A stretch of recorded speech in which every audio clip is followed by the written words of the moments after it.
नमस्कार दोस्तों, व्रत की कहानी बाय निको यूट्यूब चैनल पर आप सबका स्वागत है। दोस्तों, आज मैं आपको कीड़ी नगरा की कहानी सुनाने वाली हूँ। जेठ मास में नित्य प्रतिदिन इस कहानी को सुनने से भगवान नारायण और माता लक्ष्मी अत्यंत प्रसन्न होते हैं और धन धान्य में वृद्धि करते हैं। तो चलिए कहानी शुरू करते हैं। कीड़ी नगरा की कहानी। एक गांव में एक बुढ़िया माई रहती थी। उसके 2 बेटे तथा बहुएं थी। बुढ़िया माई भगवान श्री हरि की परम भक्त थी। अपने जीवन में उसने सारे दान पुण्य किए, परंतु वो कभी मंदिर, सत्संग या तीर्थ स्थानों में नहीं जाती थी। एक बार गांव में भागवत कथा हो रही थी।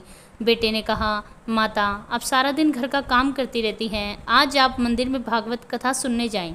बुढ़िया माई ने बेटे का मन रखने के लिए कह दिया, ठीक है मैं चली जाऊंगी, परंतु नहीं गई। ऐसा करते करते 6 दिन बीत गए। 7वें दिन बेटे ने जिद पकड़ ली कि माँ आज तो आपको कथा में जाना ही पड़ेगा। बुढ़िया माई घर का काम निपटाने में इतनी आनंद विभोर रही कि उसे कथा के समय का पता ही नहीं चला। जब तक वह कथा सुनने जाने लगी तब तक कथा समाप्त हो गई। भगवान श्री हरि सन्यासी का रूप धारण करके आए और बुढ़िया माई के पास आकर बोले कि बुढ़िया माई तुम कहाँ जा रही हो। बुढ़िया माई ने कहा, मैं तो गांव में भागवत कथा सुनने जा रही हूँ। तब सन्यासी रूपधारी भगवान नारायण बोले, अब तक तो कथा खत्म हो गई होगी, अब वहाँ जाकर तुम क्या करोगी। बुढ़िया माई ने कहा, घर से निकली हूँ तो जाऊँगी ज़रूर। अब सन्यासी रूपधारी भगवान श्री हरि ने कहा, कथा समाप्त हो गई है, लोग वहाँ से चले गए हैं, तुम वहाँ से क्या लाओगी। बुढ़िया माई ने कहा, चाहे वहाँ से एक ईंट ही उठा लाऊंगी, लेकिन जाऊंगी ज़रूर। तो सन्यासी रूपधारी श्रीहरि कहते हैं कि वहाँ से तो मिट्टी की ईंट लाओगी, मैं तुम्हें सोने की ईंट देता हूँ। बुढ़िया माई ने भगवान श्रीहरि से सोने की ईंट ली और घर की तरफ चल पड़ी। रास्ते में विचार किया कि एक ईंट घर लेकर जाऊंगी तो बेटे बहु झगड़ेंगे, तो उसने घर के आंगन में वह ईंट गाड़ दी। परंतु अब बुढ़िया माई का ध्यान धर्म कर्म पूजा पाठ से हटकर उस ईंट पर ही रहने लगा। वह सदैव उस ईंट पर अपना ध्यान बनाए रखती। बेटे बहु सारा दिन पूछते कि माँ घर के आंगन में क्या करती रहती हो। बुढ़िया माई कहती, मैं तो बस आने जाने वालों को देखती रहती हूँ। एक दिन बुढ़िया माई मर गई। यम के दूत बुढ़िया माई को लेने आई। बुढ़िया माई को लेकर धर्मराज जी के पास पहुंचे और धर्मराज जी को सारी बात बताई। धर्मराज जी ने बुढ़िया को कुत्ते की योनि दे दी और कुतिया उसी पेड़ के नीचे जहाँ ईंट गड़ी थी वहीं बैठी रहती। बुढ़िया माई की बहू ने कहा, यह कुतिया हमारे बच्चों को काट लेगी, इसे यहाँ से भगाओ।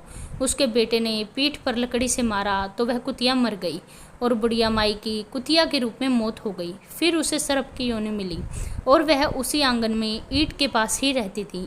उस आंगन में सर्प को देखकर बहू चिल्लाई और कहा कि इस सांप को मार डालो, नहीं तो यह बच्चों को काट लेगा। फिर उसके बेटों ने सर्प रूपी बुढ़िया माई को फिर से मार दिया और वह धर्मराज के पास पहुंची। बुढ़िया माई कीड़ी का रूप धारण करके धर्मराज के द्वारा दोबारा उसी आंगन में उसी जगह जहां ईंट गड़ी थी वहीं भेज दी गई और बुढ़िया माई ने उस आंगन में कीड़ी नगरा बना लिया। आंगन में अब इतने कीड़े मकोड़े हो गए कि घर वाले परेशान हो गए। घर वाले भोजन भी नहीं बना पा रहे थे और मन ही मन होने के इतना संकोच होने के कारण वे भगवान को स्मरण करने लगे। तब भगवान श्री हरि सन्यासी का रूप धारण करके आए और बोले कि कुछ खाने को दे दो। घर वाले बोले, महाराज आपको खाने को क्या दें, हमने खाना बनाया ही नहीं, हमारे घर में तो कीड़ी नगरा हो गया है, आप ही इसका कोई उपाय बताएं। तब महाराज जी ने कहा, आंगन को खुदवाओ, उसमें सोने की 28 ईंट निकलेगी, उन्हें आपस में बांट लेना। तुम्हारी माँ के नाम से दान पुण्य करना, धर्मशाला बनवाना, स्कूल बनवाना, पियाऊ बनवाना, गौशाला बनवाना, गाय के लिए चारे की व्यवस्था करना। परंतु दोनों बेटे आपस में झगड़ने लगे कि तू दान कर, तू दान कर। किसी ने बुढ़िया माई के नाम से दान नहीं किया और कीड़ी नगरा वहाँ वैसे ही स्थापित रहा। कुछ दिन बाद भगवान श्री हरि सन्यासी का रूप लेकर वापस वहां आए और बुढ़िया माई के बेटों ने भगवान स्वरूपधारी सन्यासी महाराज से कहा कि हमारे घर की हालत तो वैसी की वैसी है, कीड़ी नगरा भी वैसा का वैसा है। तब साधु रूपधारी सन्यासी महाराज ने कहा, वह सोने की ईंट के टुकड़े लाओ और उन्हें बेचकर इनमें से जो भी धन मिले उससे तुम्हारी माँ के नाम से दान पुण्य करो और इस कीड़ी नगरा पर शक्कर और आटा डालो।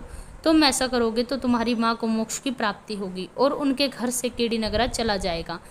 जो व्यक्ति प्रतिदिन सुबह प्रातः आटा और शक्कर खेड़े नगरे पर डालता है वह सदैव धनवान, पुत्रवान, संपत्तिवान और सुख शांति प्रिय जीवन यापन करता है। उसके घर में कभी कोई कष्ट नहीं रहता। उसका जीवन सदा सर्वदा आनंद से व्यतीत होता है। उसके परिवारजन उससे अत्यधिक स्नेह प्रदान करते हैं। कीड़ी नगरा प्रतिदिन सींचने से जुड़ी कथा की कहानी सुनने मात्र से भी कई धर्मों व दान कार्यों का पुण्य मिलता है। जीवन उत्तम हो जाता है। तो बोलो श्री हरि भगवान विष्णु की जय, माता लक्ष्मी की जय। दोस्तों, आशा है कि आपको ये कहानी पसंद आई होगी। यदि आपको यह कहानी पसंद आई तो मेरे चैनल को सब्सक्राइब करें, वीडियो को लाइक करें और कमेंट में जय श्री हरि लक्ष्मी नारायण अवश्य लिखें। हे भगवान श्री हरि, यदि यह कहानी अधूरी हो तो आप इसे पूरी करें, पूरी हो तो इसे स्वीकार करें और कोई गलती हुई हो तो क्षमा करें।